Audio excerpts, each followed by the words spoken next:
We had two mediators in Nous avions deux médiateurs lors des discussions en Suisse, Alex.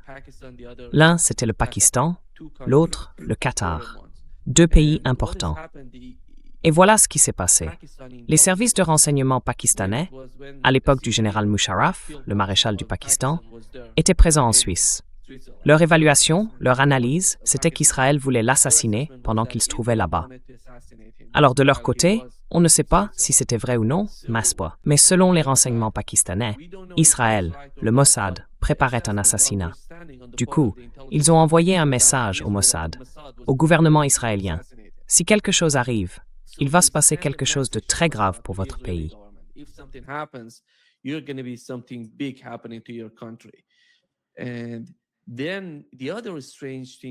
Et puis, l'autre chose étrange qui s'est produite pendant les discussions, c'est cette énorme explosion au Qatar. L'une des installations pétrolières a été touchée, un bombardement massif sur les infrastructures là-bas. Ensuite, le gouvernement qatari est sorti en disant que c'était un problème technique à l'intérieur du site, juste un problème technique. Mais selon les services de renseignement iraniens, c'était Israël. Israël aurait fait quelque chose de très important au Qatar. Quand on regarde l'explosion, ça n'a rien d'un simple incident technique. Vraiment pas. Donc tout ça, l'évaluation du côté pakistanais et qatari, cette explosion au Qatar, tout cela laisse penser qu'Israël essaie de tout faire pour faire échouer les discussions, quelles qu'elles soient, les négociations, tout ce qui se passe entre les deux parties.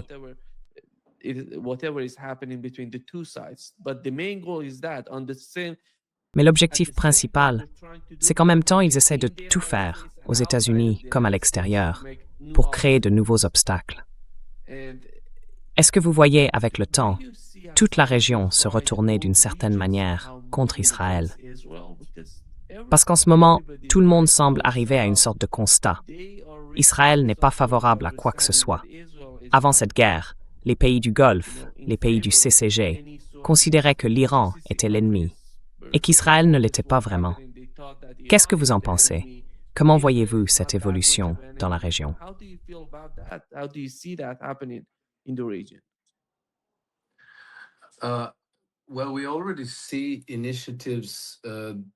Eh bien, on voit déjà des initiatives pour constituer une sorte d'OTAN d'Asie de l'Ouest, entre la Turquie, l'Égypte, l'Arabie saoudite, l'Iran, l'Irak et, je crois, le Pakistan. Peut-être que j'en oublie un, le Qatar aussi, sans doute. Leur idée, c'est de créer une nouvelle architecture de sécurité dans la région sous la direction du Pakistan. Et je pense que la raison, c'est qu'ils considèrent qu'Israël est devenu complètement incontrôlable, qu'il n'acceptera jamais aucun accord de paix, qu'Israël, en réalité, ne peut pratiquement pas exister sans la guerre. Les pays arabes ont déjà proposé à plusieurs reprises un accord de paix très très généreux à Israël, qui répondait pratiquement à toutes ses exigences, à tous ses besoins de sécurité, à la reconnaissance, pas forcément d'un État palestinien tout de suite, mais au moins la perspective qu'un jour il y en ait un avec la garantie de sa sécurité et tout ce qui va avec.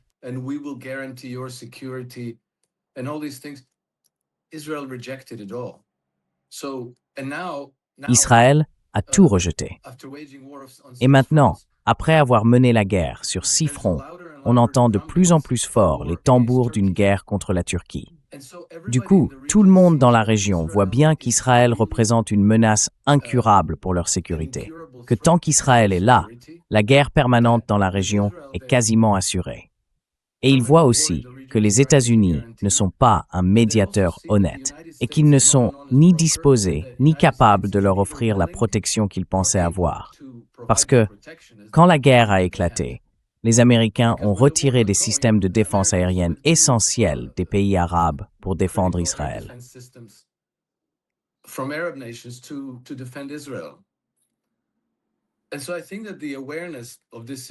Je pense que la prise de conscience de cette situation est maintenant bien réelle et que tous les pays veulent, pour des raisons de survie, c'est presque une question existentielle pour eux, mettre en place une nouvelle architecture de sécurité. Ils ne veulent plus d'Israël dans ce cadre-là.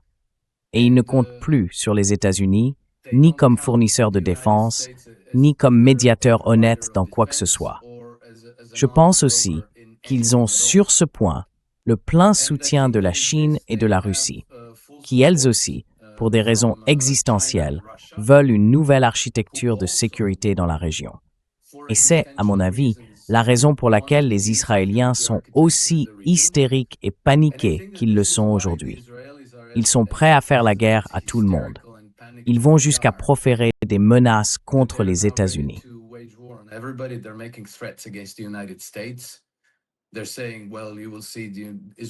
Ils disent, eh bien, vous verrez, Israël n'a pas encore utilisé toutes ses armes. Ils ont des armes bien plus puissantes. Et si vous ne nous défendez pas, alors vous êtes l'ennemi et vous apprendrez la leçon à la dure. Ils menacent de mener une fausse attaque sous faux drapeau aux États-Unis parce qu'ils disent « Ah, apparemment, ils n'ont pas retenu la leçon du 11 septembre. Alors, peut-être qu'ils doivent la réapprendre. » C'est en gros une menace à peine voilée d'Israël de mettre en scène une nouvelle attaque sous faux drapeau aux États-Unis. Mais je pense que le mal est déjà fait. Je pense que maintenant, tout le monde déteste Israël.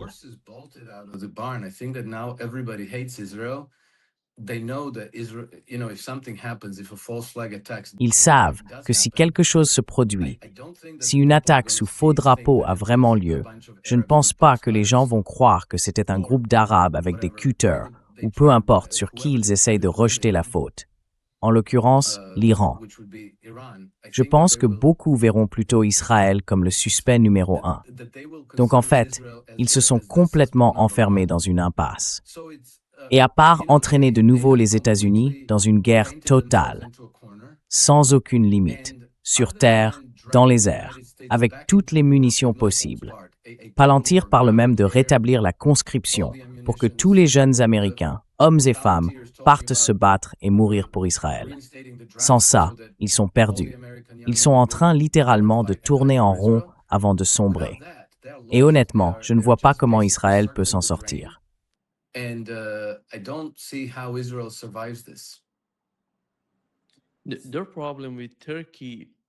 Leur problème avec la Turquie, avant la chute de Bachar al-Assad en Syrie, c'est que la situation entre Israël et la Turquie n'était pas si critique, n'est-ce pas? Et depuis la chute de Bachar al-Assad, on voit une sorte de confrontation entre Israël et la Turquie. Revenons un peu en arrière. Regardez toutes les déclarations des responsables israéliens. Regardez à quel point ces déclarations ont changé depuis la chute de Bachar al-Assad. Ça veut dire que le vrai problème aujourd'hui, c'est l'occupation de la Syrie. Et ils considèrent la Turquie comme un acteur en Syrie, opposé à l'agenda israélien dans ce pays. C'est pour ça que, même si beaucoup de gens disent à juste titre que la Turquie parle fort, mais ne fait rien de concret, notamment en ce qui concerne l'envoi du pétrole azerbaïdjanais vers Israël, tout ça s'explique par cette dynamique.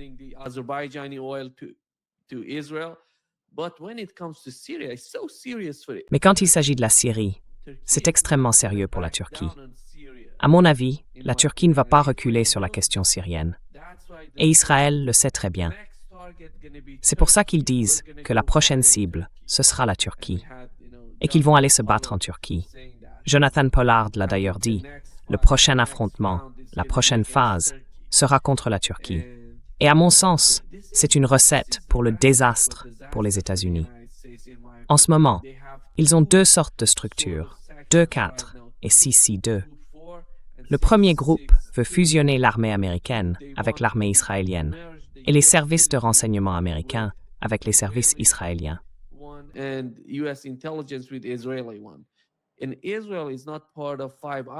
Israël ne fait pas partie des Five Eyes, mais en réalité, ils sont plus proches des États-Unis que certains pays qui en font partie. Par exemple, ils sont plus proches de Washington que la Nouvelle-Zélande ou l'Australie, qui, elles, sont membres des Five Eyes. Mais ils en veulent plus. Ils veulent que ce lien devienne officiel aux États-Unis. Je ne sais pas si vous avez vu ce qui s'est passé à New York. 3 candidats soutenus, financés et aidés par l'AIPAC, ont été largement battus aux primaires. Et qui étaient-ils? On avait d'un côté l'establishment du Parti démocrate et de l'autre le nouveau mouvement au sein du Parti démocrate, celui du nouveau maire de New York. the new mayor of New York, Mamdani. And Mamdani, eux, ils étaient contre l'AIPAC, pas seulement contre l'establishment du Parti démocrate, mais bien contre l'AIPAC, et ils ont gagné haut la main. C'est ça la réalité de ce qui se passe aux États-Unis. Et pas seulement du côté des démocrates, vous voyez, mais aussi du côté des républicains. Alors, ils doivent consolider quelque chose aux États-Unis, sur le plan militaire, sur le plan du renseignement, parce qu'en ce moment, ils ont peur. Ce n'était pas le cas avant. Aujourd'hui, ils voient le changement profond qui est en train de se produire dans la société américaine. Et ça, c'est un énorme problème pour les Israéliens.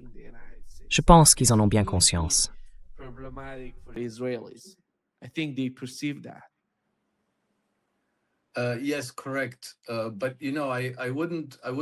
Oui, c'est ça. Mais vous savez, je ne vois pas tous ces candidats comme Mamdani comme une sorte de mouvement de libération, un mouvement qui va nous délivrer de toutes ces guerres sans fin. Pour moi, il y a une guerre civile aux États-Unis entre deux clans, deux conspirations. L'une, c'est clairement la conspiration sioniste. Mais l'autre, ce n'est pas vraiment America First, ce n'est pas vraiment le mouvement MAGA. C'est plutôt une conspiration communiste d'inspiration trotskiste. Ce sont des gens comme Hillary Clinton, Barack Obama, vous voyez tous ces gens comme Susan Rice, James Comey et Mark Carney au Canada. James Comey and Mark Carney in Canada. But Mais ces deux clans, leur objectif ultime, leur loyauté, c'est envers la City de Londres. Parce que le mouvement trotskiste comme le mouvement sioniste sont tous les deux issus de Londres, de l'Empire britannique. Et je pense qu'ils continuent, dans une large mesure, à contrôler ces groupes. Vous savez, par exemple, je trouve que c'était très révélateur quand toute cette affaire albanaise a éclaté il y a quelques semaines. On a découvert que l'histoire racontée par Jared Kushner et la princesse Ivanka sur la façon dont ils avaient repéré l'île de Sazan comme l'endroit où ils voulaient construire leur vie de rêve, c'était qu'ils étaient sur le bateau d'un ami. Ils s'y sont arrêtés pour se baigner pendant leurs vacances sur le bateau de cet ami. Et cet ami, c'était qui?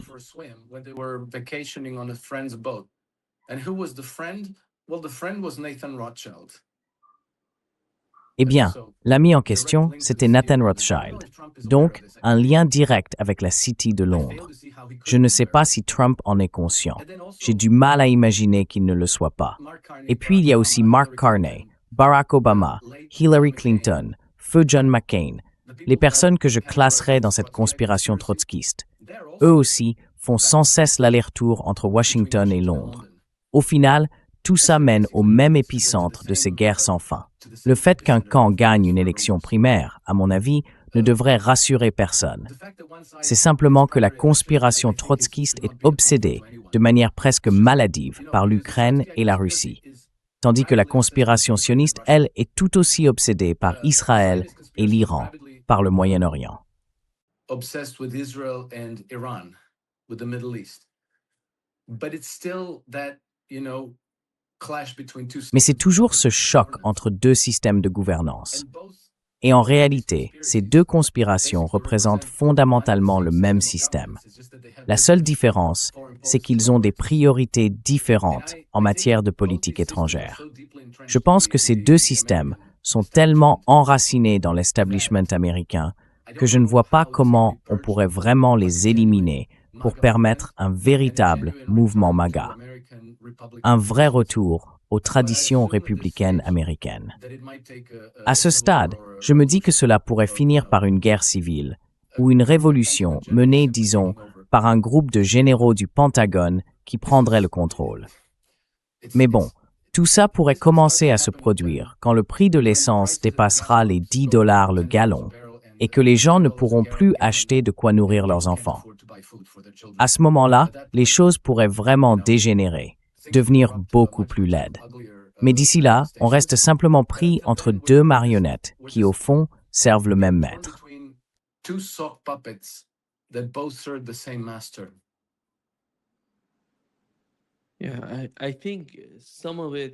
Oui, je pense qu'on en retrouve une partie dans un des récents articles de Fareed Zakaria sur CNN. En gros, Il disait que la guerre au Moyen-Orient, en Asie de l'Ouest, était perdue. Bon, revenons à l'Ukraine. Très bien, allons-y. Vous savez, ce sont les mêmes personnes d'ailleurs, Obama et tous ceux qui partagent ce même état d'esprit dont vous parliez. Donc, si on n'est plus en mesure de poursuivre la guerre au Moyen-Orient à cause de la réalité sur le terrain, eh bien, on peut continuer la guerre en Ukraine. Et l'Ukraine, elle, est en train de tout changer. Ils ont tout changé. Ils sont...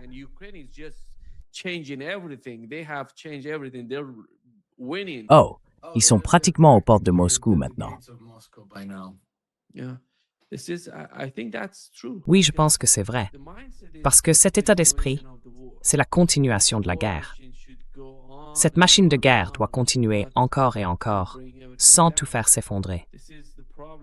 C'est ça le problème, je crois, pour ceux qui ont voté pour Donald Trump. Parce que Donald Trump, en réalité, les a trompés. Il pensait qu'il n'y aurait pas de guerre avec son administration. Des gens comme Tucker Carlson, par exemple. Il a dit qu'il ne voterait plus jamais pour le Parti républicain, qu'il ne voterait plus pour personne. Pendant plus de 34 ans, il a voté pour les républicains. Mais il ne votera ni pour les démocrates, ni pour les républicains, pour aucun des deux. Et ça, c'est le nouveau sentiment qu'on voit aux États-Unis. Ce n'est pas seulement dans le Parti républicain.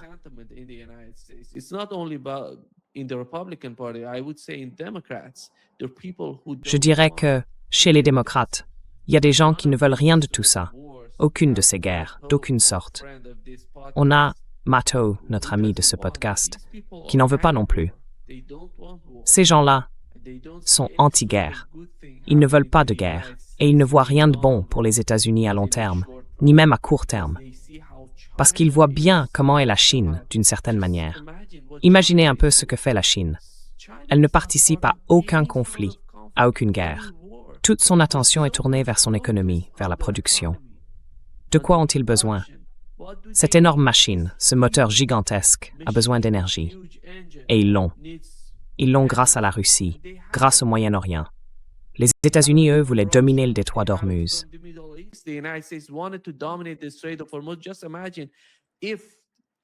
Imaginez un instant si les États-Unis, avec Israël, pouvaient faire quelque chose dans le détroit d'Ormuz. Ce serait, ou ça aurait pu être, une énorme perte pour la Chine. Et pour l'instant, ce n'est pas le cas. Et la Chine le sait très bien. Ce sont des enjeux essentiels pour elle. L'énergie, c'est l'avenir. L'énergie, c'est la production. Et la Chine en est parfaitement consciente. Mais les États-Unis, eux, n'ont pas compris que l'avenir ne se joue pas sur la guerre. Parce que quand on est une superpuissance, on est une superpuissance. Regardez simplement la puissance militaire des États-Unis face à l'Iran. L'Iran, le budget de la défense de l'Arabie saoudite est 10 fois supérieur à celui de l'Iran. C'est dire à quel point ce pays est petit du point de vue militaire. Quoi, vous ne pouvez pas les vaincre? Voilà la nouvelle réalité.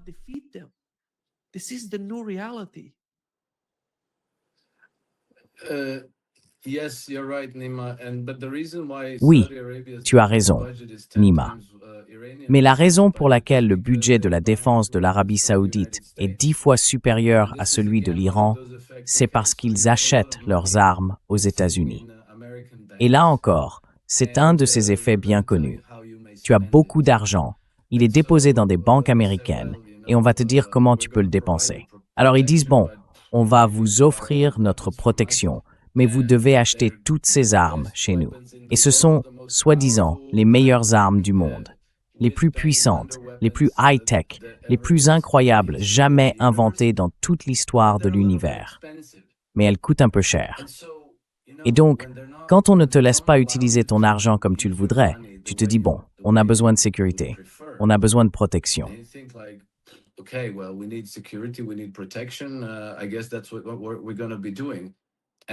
Je suppose que c'est ce qu'on va faire. Et puis, vous savez, c'est un peu comme ces histoires où on achète des boulons et des roulements à $1000 pièce, des trucs comme ça. Évidemment, ça n'a pas beaucoup de sens. C'est un peu comme ces culturistes, vous voyez, qui prennent des protéines, qui se musclent, mais au fond, c'est surtout du gonflé. Ils ont l'air très forts, mais en réalité, ils ne le sont pas tant que ça. Et pendant ce temps, l'Iran développe sa propre technologie militaire avec un budget minuscule. Ils forment des dizaines, voire des centaines de milliers d'ingénieurs, et tous ces gens travaillent pour défendre leur pays, pour un objectif existentiel.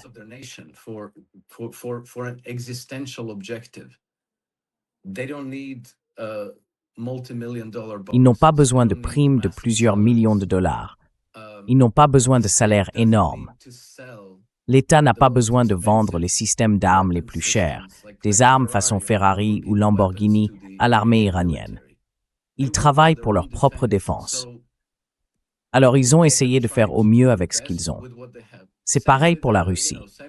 La différence est donc énorme, et je pense qu'on l'a bien vu en Ukraine. L'Ukraine, qui a reçu pratiquement un approvisionnement illimité de toutes les technologies occidentales les plus avancées, est pourtant en train de perdre la guerre. Et tout ce discours sur l'Ukraine qui soudain renverserait la situation et gagnerait la guerre, eh bien, ce ne sont que des fantasmes. Fantasies.